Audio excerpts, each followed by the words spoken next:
Okay, so we're going to start off with our students' pedal boards, and this is the one in the Deep Purple studio.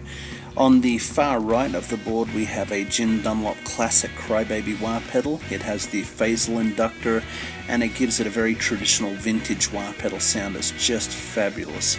Very simple, no controls or any dials on it.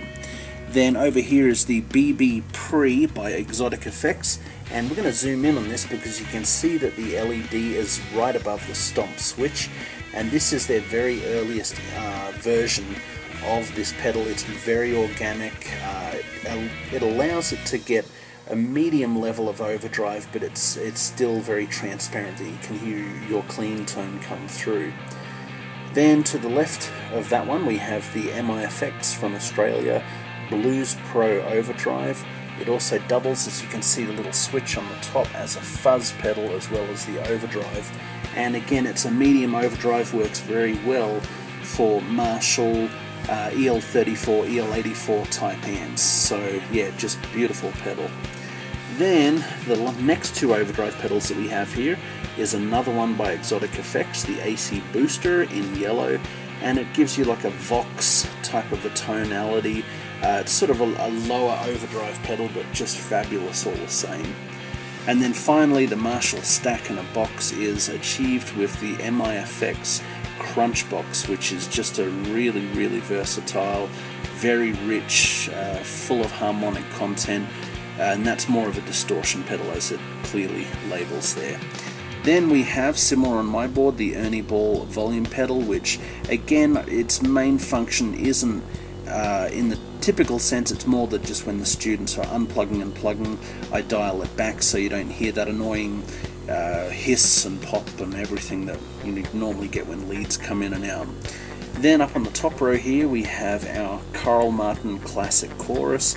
It also has two switches like some of the other pedals, and the left switch turns it into a vibrato pedal as well as a chorus, and it's a very nice, well designed chorus pedal, kind of similar to the Roland CE1 chorus pedal from the mid-late 70s. Then we have our Polytune by TC Electronics, and this is just a fabulous tuner. You can tune all 6 strings at once in the Polytune mode, or how we typically employ it, which is 1 string at a time. Then we go on to our phaser pedal, and this is the MXR 100, and you can see there's some variation in the type of phase, and it's a very thick, gooey, nice chewy phaser pedal. It's very enjoyable to use. Another offering by TC Electronics comes up in the Hall of Fame, which is a reverb pedal, and it has a ton of variable sounds, as you'll hear me go into greater detail on my board, and just a lovely reverb pedal. And then finally, rounding everything out, we have our classic Opto Compressor by Carl Martin. This is actually second in the signal chain, but it's just on the top right section of the board here, and this is a very nice transparent compressor. I probably, to be honest, even prefer it over my diamond compressor on my board, but it's just a really nice compressor, very well thought out, and it can pump and breathe if you want, or you can keep it where it's almost inaudible to your guitar tone. And being that, you know, when sometimes you're working with students and they're not going to have the finesse or pick rhythm control like, you know, a more experienced player, having a compressor can sort of even it out and not have those sort of chords and strums that snap your head off. So it's really nice to have the compressor pedal on the board there.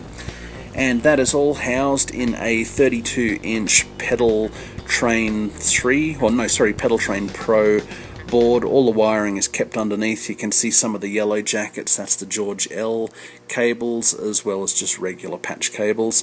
And that is our student's pedal board.